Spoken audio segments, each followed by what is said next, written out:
Jai Hind, my dear students. Welcome to your science class. This is part 5 for you, and in this particular part we are going to see chemical properties that we have not discussed about metals and non-metals. So here we are going to see how metal and non-metal reacts with water. The first reaction that you can see here, it is shown sodium. Okay, now sodium is burning when it is coming in contact to water, and if it contacts in with water, it burns very fast, it catches fire very fast.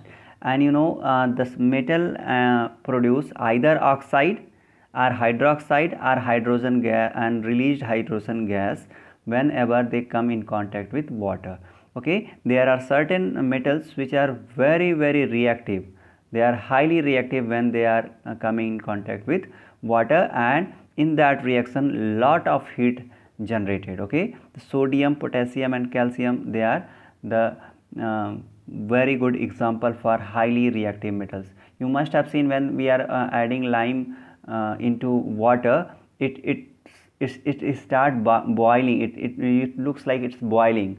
Okay, so that is the example of reactions of metal with uh, water. Okay, so magnesium, when it reacts with hot water, it produce magnesium oxide and hydrogen gas released. Okay, this is the reaction for chemical equation for reaction of magnesium with water. Now here it is very interesting thing for you. Whenever there is rusting, or you can say the formation of oxides of aluminium, when this aluminium oxide makes one layer, it makes one layer on what, the aluminium itself. Okay, and it prevents further reaction from taking place, and in that way it protects the degradation of aluminium metal. Okay, now here you can see that aluminium is reacting with water, it is forming aluminium oxide and hydrogen is getting released. So this is very interesting thing that it prevents further reaction from taking place, and it prevents the degeneration, or you can say degradation of aluminium. Okay, zinc react with water. Okay, when it is in vapor form, when it is hot. Okay, that time only zinc will react and form zinc oxide. Iron reacts normally with water when it is heated, so it makes iron oxide. So these are the reaction of certain metals with water. And copper, gold, platinum, they are noble metals, so they don't react with water or steam. And about, if you talk about non-metals, so generally they do not react with water. Okay, and there are certain very reactive metals such as phosphorus. So what happens when as soon as phosphorus come in contact with air, it burns, it catches fire. So that why we need to protect this phosphorus, and for protecting that phosphorus we are keeping storing the phosphorus in water. As I told you that sodium is stored in kerosene oil, at the same way phosphorus is stored in water, because it is not reacting with water, but it reacts very fast with air. Okay, now another reaction we'll see, another chemical properties. When a metal or non-metals comes in contact with acid, what kind of reaction it shows? When metal come in contact with acid, it forms salt and hydrogen is released. Very good test for hydrogen is, if air, that gas is evolving out, so that gas will give pop sound. Okay, pop sound will be there if the oxygen is getting released. If there is any other gas, that sound will not come. So that is the test. So whenever we bring lighted matchstick near to the gas, if it is hydrogen, it will burn with pop-up sound. Okay, so that is the things. Now here are certain examples, like when sodium reacts with hydrochloric acid, it forms sodium chloride, hydrogen is released. When iron reacts with hydrogen chloride, it forms ferrous chloride, hydrogen is released. When aluminum reacts with hydrochloric acid, it forms aluminum chloride and hydrogen. So this goes with magnesium also. So here magnesium is reacting with sulfuric acid, it is forming magnesium sulfate and hydrogen is getting released. So the common thing is whenever an acid is reacting with a metal, it is producing its salt, and here salt. And what is salt? Here sodium chloride, ferrous chloride, aluminum chloride, magnesium sulfate, these are salt, and here hydrogen is getting released. So this is the reaction. Now very important thing, practical aspect of this reaction we need to understand. Whenever we are keeping or whenever we are storing any acid or acid containing material into a vessel which is made up of any kind of metal, so that is the chance, there is the chance that it will react with the metal and it will form certain poisonous substances. Okay, like pickles and curd we are storing in any metallic utensils, what will happen? Definitely it is going to react with the iron or aluminum utensil that we are using, and it will be poisonous substances will be produced, and if we consume that pickle or curd, it will not be healthy for our body.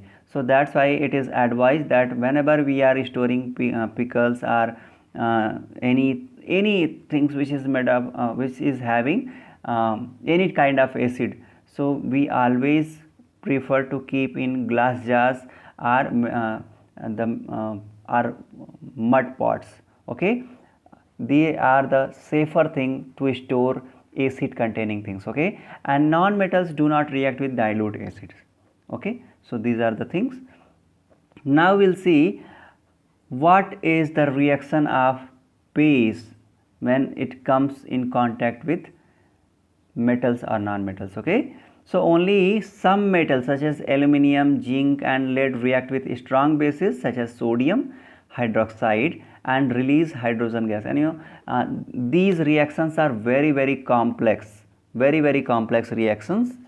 And now if we talk about reactivity series, why there is reaction and how they are reacting with each other, what is the frequency of their reaction, what is the intensity of their reaction.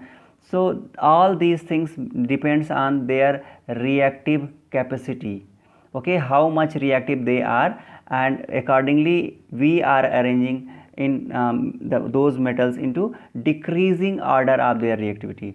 On the upper side will be the metals which are very reactive or highly reactive, and lower side we are keeping the metals which are less reactive. Okay, so the arrangement of metal in decreasing order of reactivity is called reactivity series of metals.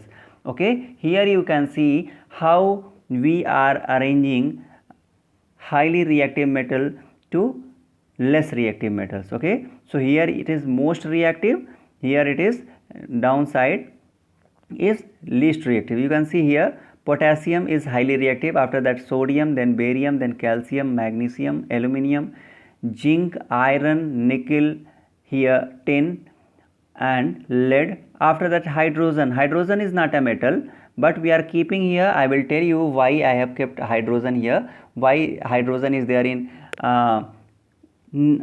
this series, because hydrogen also forms ions. Okay, it forms positive ions, and that's why it is reactive. And you know that less reactive is gold and silver, they are very less reactive, that's why they are noble metals. So this is the reactivity series of metals. Based on this reactivity series, they shows their reaction, or the reaction they shows, based on that we are making the reactivity series. Now very important thing is displacement reactions. We need to understand this displacement will be there based on their reactivity. A metal can replace another metal placed below it in the reactivity series, but cannot replace a metal